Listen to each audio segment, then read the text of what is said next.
نحمدہ و نصلی علی رسولہ الکریم اما بعد واعوذ باللہ من الشیطان الرجیم بسم اللہ الرحمن الرحیم رب اشرح لی صدری ویسر لی امری واحلل عقدۃ من لسانی یفقہوا قولی۔ السلام علیکم۔ ہم سن رہے ہیں مفتی محمد تقی عثمانی کا قرآن، ان کا کیا ہوا ترجمہ اور ان کی گئی مختصر تشریح۔ اس سے پہلے ہم نے شیئر کیے ہیں اسی چینل پر وحی کی حقیقت، قرآن کا نزول اور مکی اور مدنی آیات میں فرق۔ تو قرآن کو سمجھنے سے پہلے ان تمام چیزوں کا جاننا اور سمجھنا بہت ضروری ہے، لہٰذا میری آپ سے گزارش ہے کہ آپ پہلے وہ صورتیں اور پچھلی آیات جا کے سن سکتے ہیں۔ جزاک اللہ خیر۔ آج ہم شروع کریں گے سورہ بقرہ کی آیت نمبر 52 یعنی کہ 52 سے۔ شروع اللہ کے نام سے جو بڑا مہربان اور نہایت رحم والا ہے۔ آیت نمبر 52 سورہ بقرہ۔ ثم عفونا عنکم من بعد ذلک لعلکم تشکرون۔ آیت نمبر 53 وَإِذْ آتَيْنَا مُوسَى الْكِتَابَ وَالْفُرْقَانَ لَعَلَّكُمْ تَهْتَدُونَ۔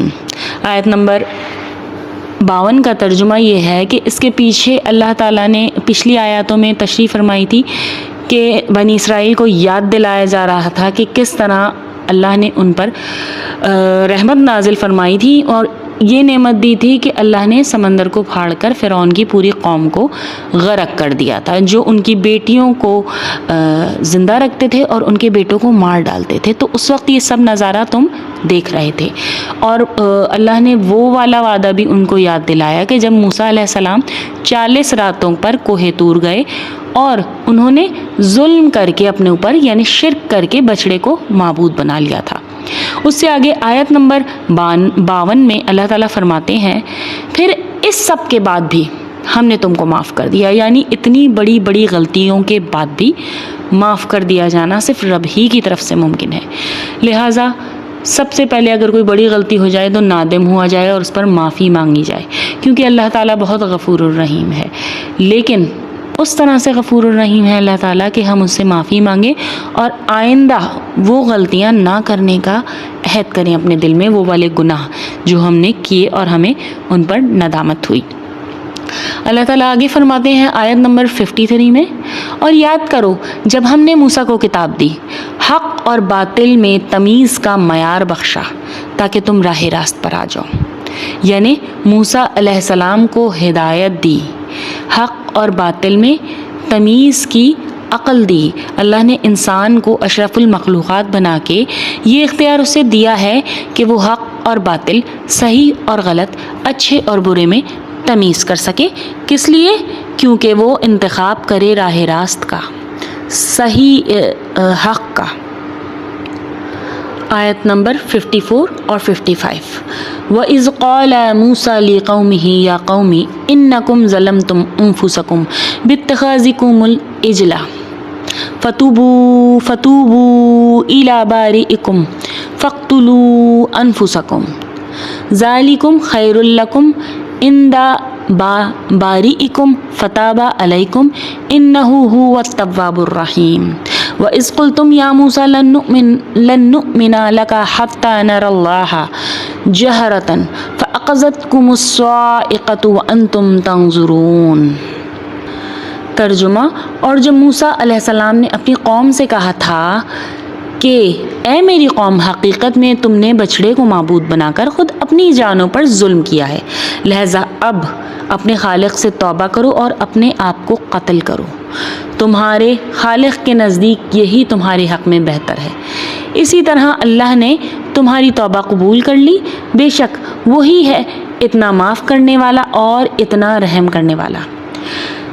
اس کی تفصیل یہ ہے کہ جب حضرت موسیٰ علیہ السلام کوہ طور سے توریت لے کر تشریف لائے تو بنی اسرائیل نے ان سے کہا کہ ہمیں کیسے یقین آئے گا کہ واقعی اللہ نے اس کتاب پر عمل کرنے کا حکم ہمیں دیا ہے اور ہم نے اس پر عمل کرنا شروع کر دیا ہے۔ اس سے پہلے وہ یہ نافرمانی کر چکے تھے کہ جب حضرت موسیٰ علیہ السلام نے اللہ سے وعدہ فرمایا کہ تو کوہ طور پر آ کر 40 دن کا اعتکاف کریں گے تو انہیں توریت عطا کی جائے گی۔ چنانچہ حضرت موسیٰ علیہ السلام کوہ طور پر تشریف لے گئے۔ ان کی غیر موجودگی سے فائدہ اٹھاتے ہوئے سامری جادوگر نے گائے کا ایک بچڑا بنایا اور بنی اسرائیل کو اسے اپنا معبود قرار دینے اور اس کی عبادت کرنے پر آمادہ کر لیا، اور اس طرح وہ شرک میں مبتلا ہو گئے۔ تو ہوا کیا کہ حضرت موسیٰ علیہ السلام کو اطلاع ہوئی تو وہ گھبرا کر تشریف لائے اور بنی اسرائیل کو توبہ کی تلقین فرمائی، اور اس توبہ کا ایک حصہ یہ تھا کہ جب موسیٰ نے اپنی قوم سے کہ بنی اسرائیل میں جو لوگ اس شرک میں ملوث نہیں ہوئے تھے وہ ملوث ہونے والوں کو قتل کریں گے۔ یہ اللہ کی طرف سے کفارہ تھا، یعنی اس قدر سخت سزا دے کر یہ بتایا گیا کہ اگر کوئی شرک کی طرف بلائے تو اس پہ بھی نہیں جانا چاہیے، کیونکہ بنی اسرائیل کو اللہ نے اس طرح سے سزا دی تھی، اور پھر انہوں نے توبہ کی اپنے پیاروں کو قتل کر کے، تو اس طرح اللہ نے انہیں توبہ ان کی قبول فرما لی۔ آیت نمبر 55 ترجمہ۔ اور جب تم نے کہا تھا اے موسیٰ ہم اس وقت تک ہرگز یقین نہیں کریں گے جب تک ہم اللہ کو خود کھلی ہوئی آنکھوں سے نہ دیکھ لیں، نتیجہ یہ ہوا کہ کڑکے نے تمہیں اس طرح آ پکڑا کہ تم دیکھتے رہ گئے۔ اب یہاں ہوا کیا تھا؟ اب بنی اسرائیل کیونکہ نافرمان تھے، تو جب حضرت موسیٰ علیہ السلام کوہ طور سے توریت سے لے کر تشریف لائے تو بنی اسرائیل نے ان سے کہا کہ ہمیں کیسے یقین آئے گا کہ یہ واقعی اللہ کی کتاب ہے۔ شروع میں ان پر حجت تمام کرنے کے لیے اللہ نے انہیں براہ راست خطاب فرما کر توریت پر عمل کا حکم دیا، مگر اب وہ کہنے لگے کہ جب تک ہم اللہ کو اپنی آنکھوں سے نہیں دیکھیں گے ہمیں یقین نہیں آئے گا۔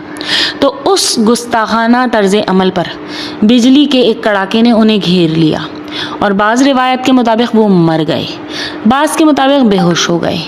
پھر اللہ تعالیٰ نے انہیں دوبارہ زندگی دی۔ اس واقعے کی تفصیل بھی انشاءاللہ آگے سورہ اعراف میں آئے گی۔ جزاکم اللہ خیرا کثیرا فی الدنیا والآخرہ، ربنا تقبل منا انک انت السمیع العلیم۔ السلام علیکم ورحمۃ اللہ وبرکاتہ۔